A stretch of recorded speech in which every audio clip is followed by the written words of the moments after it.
President Dwight D. Eisenhower once gave a big thumbs up to Walt Disney, calling him a genius as a creator of folklore. That shout-out made it into Disney's obituary in 1966, proving it had some truth. Folklore, in simple terms, is like passing down stories by word of mouth through generations. It tells you who you are, how you got here, and what you should do in the future. Disney took on the role of being the keeper of these traditions for Americans. They whipped up new stories and often jazzed up the old ones to fit the vibe of a new century. Mickey Mouse was the starting point, and now that Disney is hitting the big 100, it's not just about cartoons. The Disney legacy includes hundreds of films, theme parks all over the globe, and a shared language that almost everyone gets. It's an encouragement to dream big about a perfect future. Walt Disney was a guy who looked back and forward at the same time. In 1955, at the opening of Disneyland, he said, "Here age relives fond memories of the past, and here youth may savor the challenge and promise of the future." But what happens when that promise breaks, and things don't go as planned? What if Disney, the big player, struggles just like any other movie studio and faces the same cultural challenges as any other artist? Disney told us stories about heroes like Davy Crockett, princesses, and even a mouse, all while being the first big movie maker to jump into TV.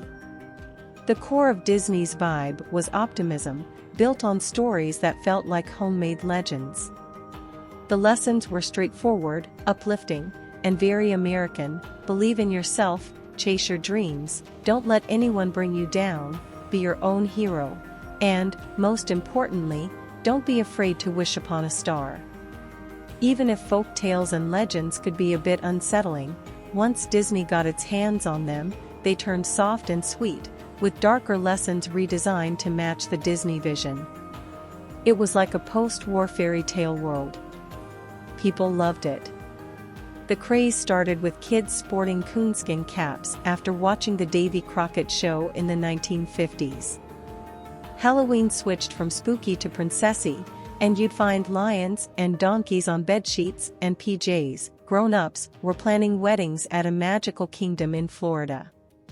Even countries that were tight-lipped, like China, eventually opened their doors to Disney, making the company realize that winning in this new market meant introducing kids to Mickey, Ariel, and Buzz Lightyear fast. They even started English language schools using Disney characters as the teaching tools. Eisenhower knew what he was talking about when he called Disney a creator of folklore. Back in my tween days, Disney was rocking it with hits like The Little Mermaid, Beauty and the Beast, The Lion King, and Aladdin. Each new Disney movie was a big deal for us 90s kids. But then things got a bit rocky when conservative groups like the American Family Association and the Southern Baptist Convention decided to boycott Disney for 8 long years. They weren't happy about Disney giving benefits to same-sex partners and hosting gay days at theme parks. This marked a split in Disney's story, a shift from being everyone's favorite to becoming a battleground in the culture wars.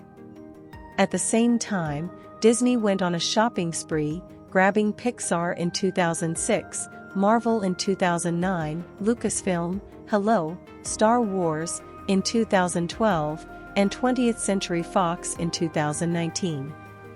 This changed the game. The 21st century rolled in with the internet, streaming, and digital everything, breaking the old-school idea of a shared culture. The web made culture wars fiercer, challenging Disney's dream of a world where everyone comes together. Disney's CEO, Bob Chapek, hoped that people could set aside their differences when they walked into Disney parks, focusing on the shared belief in Disney magic, hopes, dreams, and imagination. It sounded a bit like wishing upon a star, especially considering today's deep divides. Everyone can remix culture now, thanks to easy-to-use tools.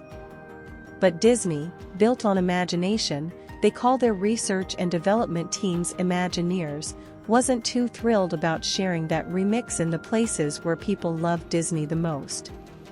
Disney's latest attempts, like the live-action remakes and Wish, their animated film from the creators of Frozen, didn't quite hit the mark.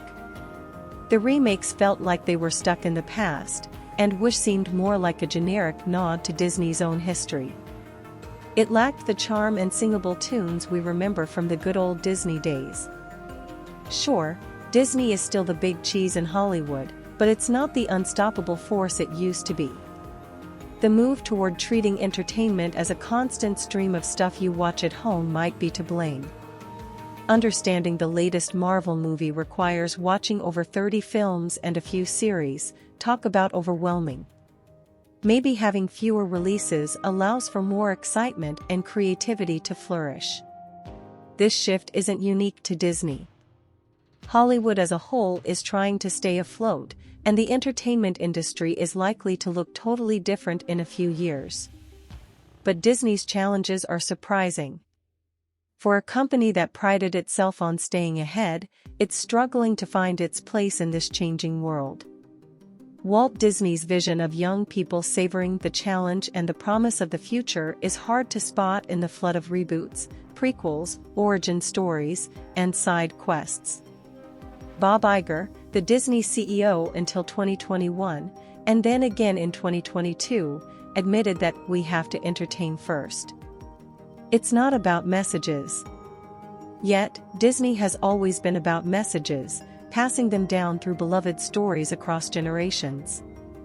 The real question is whether Disney can still make people listen in a world overflowing with content.